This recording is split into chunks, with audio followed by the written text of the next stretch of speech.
Good morning student. ये आपका next ऐसे है, addresses to the students of IIT Hyderabad. ये आपका लॉन्ग क्वेश्चन जो कि हम डिस्कस कर रहे हैं। देखिए आप, doctor APJ Abdul Kalam's full name is अव्वल पाकी जनरल आबदीन अब्दुल कलाम। जो APJ अब्दुल कलाम हैं, फ़र्स्ट ऑफ ऑल उनका पूरा नेम क्या है ये आपको पता होना चाहिए, बिकॉज़ ये आपका शॉर्ट क्वेश्चन में भी आ सकता है 2 मार्क्स में।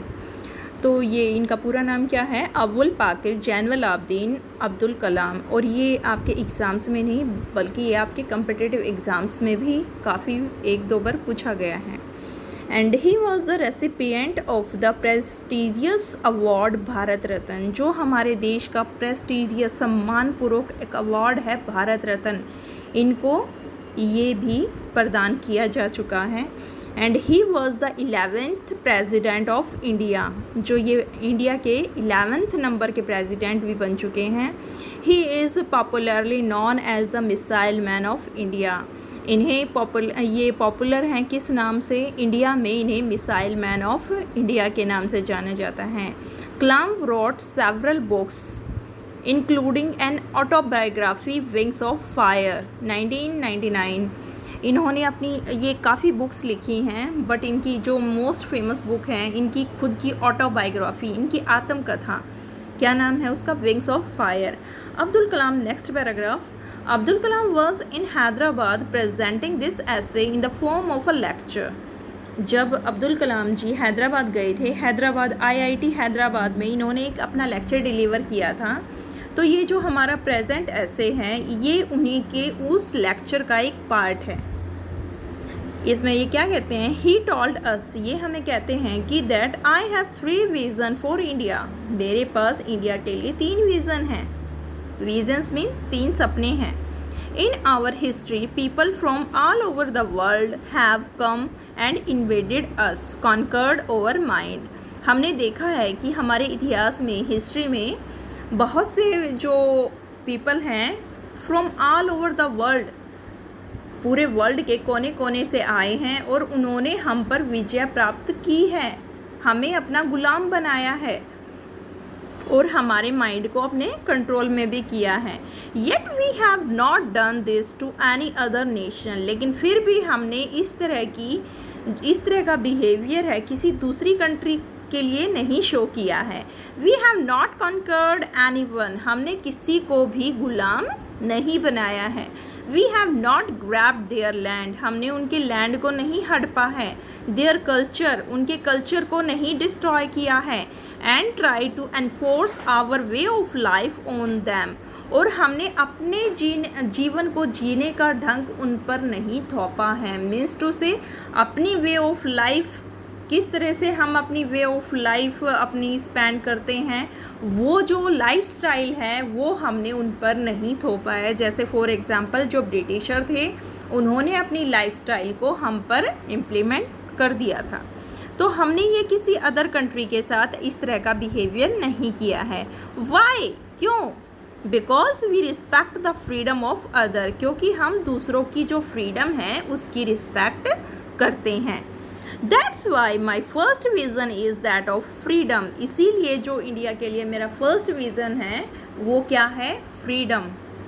फ्रीडम आई बिलीव्ड दैट, मुझे विश्वास है, India got its first vision in 1857 when we started the war of independence.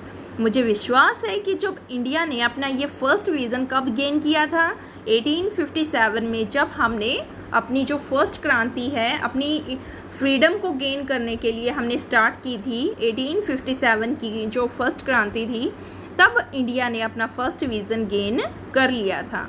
It is this freedom, ये वो स्वतंत्रता है, that we must protect and nurture and build on. ये वो स्वतंत्रता है जिसे कि हमें प्रोटेक्ट करना चाहिए। हमने अपनी फ्रीडम को प्रोटेक्ट करना चाहिए, इसे नर्चर करना चाहिए, मीन्स इसका पालन पोषण, इसे ग्रो करने देना चाहिए, और बिल्ड ऑन मीन्स इसे और ज़्यादा स्ट्रॉन्ग बनाना चाहिए। If we are not free, अगर हम फ्री नहीं होंगे, no one will respect us, कोई भी हमारी रिस्पेक्ट नहीं करेगा। फॉर एग्ज़ाम्पल, अगर आप इंडिपेंडेंट नहीं हैं तो कोई भी आपकी रिस्पेक्ट नहीं करता। Our poverty level are falling day by day. Our poverty level are falling now. आज के टाइम में हमारा जो पॉवर्टी लेवल है, गरीबी का स्तर है, वो गिरता जा रहा है। Our achievements are being globally recognised today. जो हमारी अचीवमेंट्स हैं, इंडिया की जो अचीवमेंट्स हैं, वो पूरे ऑल ओवर द वर्ल्ड में रिकॉग्नाइज करती जा रही हैं। Yet we lack the self confidence to see ourselves as a developed nation, self reliant and self assured. लेकिन फिर भी we lack the self confidence, लेकिन फिर भी हमारे अंदर जो आत्मविश्वास है उसकी कमी है। टू सी आवर सेल्फ, अपने आप को एज ए डेवलप्ड नेशन के रूप में हम देख नहीं पा रहे हैं। अपने आप को सेल्फ रेलिएंट मीन्स आत्मविश्वासी, आत्मनिर्भर के रूप में नहीं देख पा रहे हैं, एंड सेल्फ एश्योर्ड, आत्मविश्वासी के रूप में हम अपने आप को देख नहीं पा रहे हैं। इस चीज़ की हमें कमी है। That's why my second vision for India is development. इसीलिए इंडिया के लिए मेरा जो सेकेंड विज़न है वो क्या है? Development. It is a time we see our self as a developed nation. ये वो टाइम है जब हमें अपने नेशन को किस फॉर्म में देखना चाहिए। हम अगर खुद अपने नेशन को डेवलप्ड नेशन के रूप में देखेंगे तभी तो दूसरे उसे as a developed nation feel करेंगे। We are among top 5 nations in the world in terms of GDP। जो हमारा देश है वो वर्ल्ड के टॉप 5 नेशंस में काउंट होता है according to the terms of the GDP। GDP means gross domestic products. I have, next paragraph, I have a third vision. Next Abdul Kalam ji कहते हैं मेरा जो थर्ड विज़न है वो है मेरा इंडिया के लिए, India must stand up to the world. जो इंडिया है वो वर्ल्ड में एक अपनी सेपरेट पोजीशन बनाए। वर्ल्ड के अंदर जो है वो एक अपनी सेपरेट, अपनी रिस्पेक्ट क्रिएट करे, अपनी एक पोजीशन क्रिएट करे, अपना एक स्टैंड बिल्डअप करे। बिकॉज आई बिलीव्ड दैट, क्योंकि मुझे विश्वास है, unless India stand up to the world no one will respect us. क्योंकि मुझे विश्वास है जब तक इंडिया एक वर्ल्ड में अपनी अलग सेपरेट पोजीशन क्रिएट नहीं करता तब तक वर्ल्ड में कोई भी उसकी रिस्पेक्ट नहीं करेगा। Only strength respect strength. आपको भी ये चीज़ पता है कि जो एक स्ट्रॉन्ग पर्सन होता है दूसरे स्ट्रॉन्ग पर्सन की वो रिस्पेक्ट करता है, और एक स्ट्रॉन्ग पर्सन है और दूसरी ओर ऑन द अदर हैंड एक वीक पर्सन है तो उसे वो ज़्यादा रिस्पेक्ट नहीं देता, और जो वीक पर्सन है वो स्ट्रॉन्ग पर्सन से दबता चला जाता है। उसकी विशेज़ पूरी करता है, जो वो चाहता है उसके अकॉर्डिंगली चलता है, उसके अकॉर्डिंगली जो वीक पर्सन है वो एडजस्ट करता है, स्ट्रॉन्ग पर्सन कभी एडजस्ट नहीं करता। इसीलिए कलाम जी कहते हैं कि only strength respect strength. Only strength ही स्ट्रेंथ की रिस्पेक्ट करती है। ओनली एक पावरफुल पर्सन ही पावरफुल पर्सन की रिस्पेक्ट करता है। कभी पावरफुल पर्सन वीक पर्सन की रिस्पेक्ट नहीं करता। देन कहते हैं we must be strong not only as a military power but also as an economic power. और स्ट्रेंथ भी कैसी होनी चाहिए? नॉट ओनली फिजिकली हमें स्ट्रॉन्ग होना चाहिए बट इकोनॉमिकली भी हमें स्ट्रॉन्ग बनना चाहिए। तो ये कहते हैं नॉट ओनली एक मिलिट्री पावर होती है, वो स्ट्रेंथ की निशानी होती है। स्ट्रॉन्ग उनकी जो बॉडी है, फिज़िकल फिटनेस की जो निशानी होती है वो एज ए मिलिट्री पावर में हमें देखने को मिलती है। तो अब्दुल कलाम जी कहते हैं कि हमें एज ए फिज़िकली स्ट्रॉन्ग नहीं बनना चाहिए बट हमें इकोनॉमिकली भी स्ट्रेंथ होनी चाहिए हमारे पास। ओनली आप एक healthy person, fit and final person बन जाओ, एक रेसलर की फॉर्म ले लो, बट आपके पास 1 रुपया भी ना हो तो आपकी कौन रिस्पेक्ट करेगा? कोई भी नहीं करेगा। तो यही कहते हैं कि आपको नॉट ओनली फिज़िकली स्ट्रॉन्ग बनना है बट इकोनॉमिकली भी आपके पास पावर होनी चाहिए। माई गुड फॉर्चून, नेक्स्ट वो अपना एक्सपीरियंस शेयर करते हैं। कि मेरा बहुत ही अच्छा भाग्य रहा है was to have worked with 3 great minds, कि मैंने अपनी लाइफ टाइम में 3 ग्रेट माइंड्स के साथ काम किया हुआ है।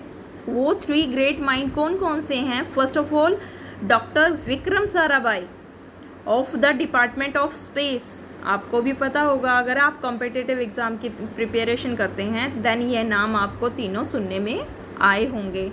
विक्रम साराभाई हैं, वो डिपार्टमेंट ऑफ स्पेस से बिलोंग करते हैं, बहुत ही हाई प्रोफाइल पर्सनालिटी हैं। Next professor Satish Dhawan who succeeded him, इसी सेम डिपार्टमेंट में जो कि इनके बाद आए हुए हैं।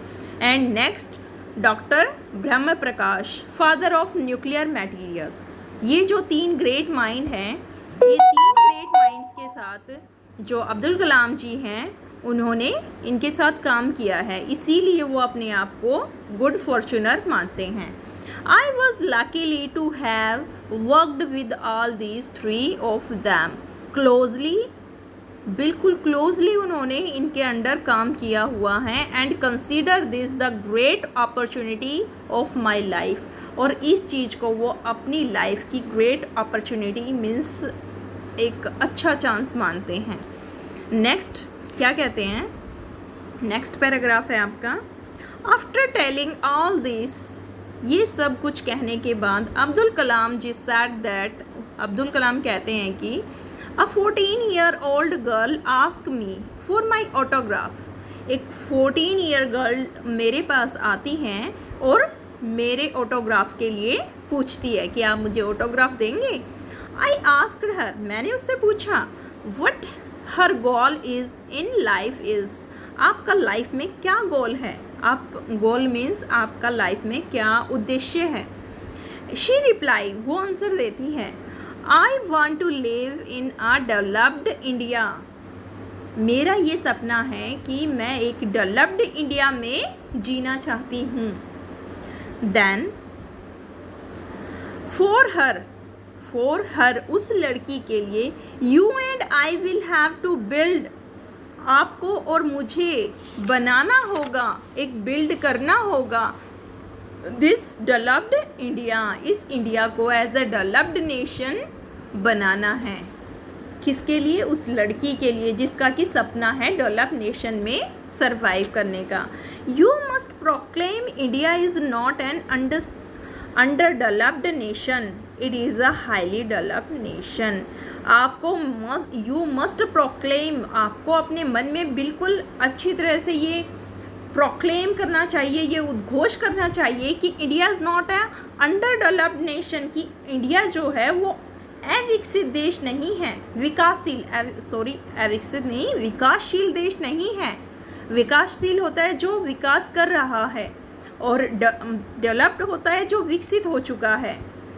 बल्कि आपको अपने मन में ये बताना है कि it is a highly developed nation, ये पूरी तरह से विकसित देश है। नेक्स्ट है, every time you say that, आप हर समय कहते रहते हो आवर गवर्नमेंट इज़ इनएफिशिएंट, हमारी जो गवर्नमेंट है वो असमर्थ है। You say that our laws are too old, आप कहते हो कि हमारे जो कानून हैं, लॉ हैं, वो बहुत ही ज़्यादा पुराने हो चुके हैं, हमारे लॉ जो हैं वो पुराने हो चुके हैं। And you say that the municipality doesn't pick the garbage accordingly, जो म्यूनसिपैलिटी के मेंबर हैं तो वो जो हैं वो अच्छी तरह से अपने काम को प्रॉपर वे से नहीं करते, वो गार्बेज को पिक नहीं करते। Then the airline is the worst in the world, जो हमारी एयरलाइन की फैसिलिटी है वो भी पुअर क्वालिटी की है। एंड नेक्स्ट आप कहते हो mails never reach their destination, यहाँ पे बेटा मेल्स से रिगार्डिंग जेंट्स से नहीं है, यहाँ पे मेल्स का आपसे मतलब है कि जीमेल, जो टेक्निकली हम एक दूसरे के पास जीमेल भेजते हैं, तो यहाँ पे वो चीज़ है, मेल्स अपने डेस्टिनेशन पर नहीं पहुँच पाती, मीन्स टू से टेक्निकल प्रॉब्लम्स ज़्यादा होती हैं। यू से एंड से, आप कहते हैं और कहते ही रहते हैं। What do you do about it, आपने इसके बारे में किया क्या है? आप तो ओनली बोलते रहते हैं, कंप्लेंट करते रहते हैं, but what do you do it, आपने किया क्या है। कंक्लूज़न, ये यहाँ पे जो अब्दुल कलाम जी है वो क्वेश्चनिंग करते हैं। मैंने आपको फर्स्ट ऑफ ऑल बता दिया था, ये उनका एक लेक्चर है। जब हम स्पीच देते हैं तो हम जो हमारे लिसनर हैं उनसे क्वेश्चनिंग करते हैं, उनकी जो मेन उनकी हैबिट होती है उसे उनके द्वारा इंट्रोड्यूस करा के उसे क्वेश्चनिंग करते हैं। देन ये उसी का पार्ट है। तो वो पूछते हैं कि आप हमेशा अपनी कंट्री को लेके कंप्लेंट करते रहते हैं, तब वो क्वेश्चन करते हैं कि आपने खुद क्या किया है इसके लिए, what do you do it about this. Then conclusion है हमारा, at last Abdul Kalam concludes his speech with the words of JF candy.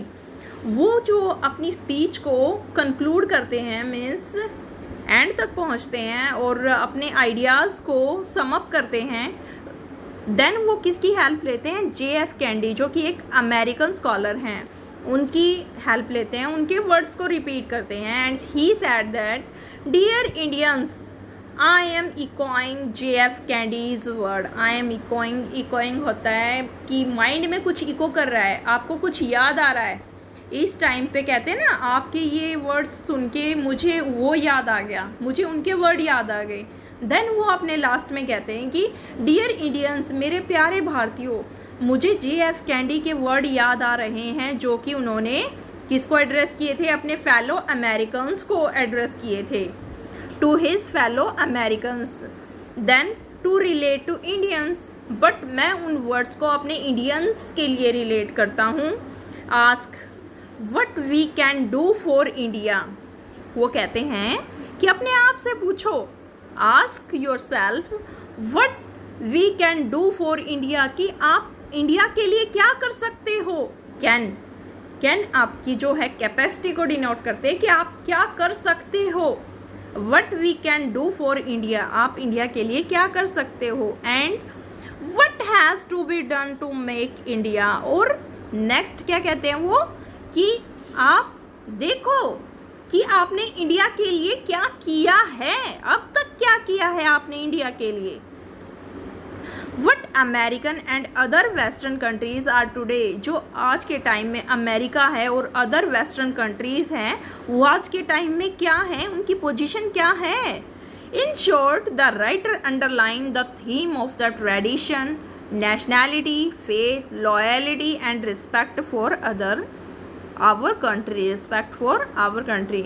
Last में इन शॉर्ट में जो अब्दुल कलाम जी हैं वो मेन थीम्स को डिनोट करते हुए अपनी जो कंसेप्ट को क्लियर करते हैं, वो ट्रेडिशन के रिगार्डिंग एक्सप्लेन करते हैं। नेशनैलिटी, अपनी राष्ट्रीयता को मत भूलो, अपनी राष्ट्रीयता में, अपनी कंट्री में विश्वास रखो, अपनी कंट्री के प्रति लॉयल रहो। And respect for our country, और अपनी कंट्री की रिस्पेक्ट करो। वो हमें इस चीज़ के लिए मोटिवेट करते हैं। वी कैन से दैट, हम कह सकते हैं दैट दिस ऐसे इज़ वेरी इंटरेस्टिंग, ये ऐसे बहुत ही ज़्यादा इंटरेस्टिंग है, मीनिंगफुल है, मीन्स कुछ ना कुछ इसमें अर्थ छुपा हुआ है, हिडन मीनिंग को कन्वे करता है। And motivating in its subject matter, और जो इसका सब्जेक्ट मैटर है वो हमारे इंडियंस को मोटिवेट करता है। ऐसे इसकी थीम क्या है, मोटिवेशनल ऐसे है। ये हमारी जो यंग जनरेशन है, हमारा जो यूथ है, उसे फर्दर मोटिवेट करता है कि जो अपने इंडिया की फ्रीडम है अब उसको अपना कायम रखो, अपने इंडिया की फ्रीडम को, और अपने इंडिया को एज ए डेवलप नेशन के रूप में ग्रो करो। और जो इंडिया है वो पूरे ऑल ओवर द वर्ल्ड में अपना कोई प्लेस, अपना स्टैंड अप अलग से क्रिएट करे। तो बेटा ये आपका ऐसे जो है ये क्लियर हो चुका है। Then if any student have any problem then consult to me. Okay, God bless you all.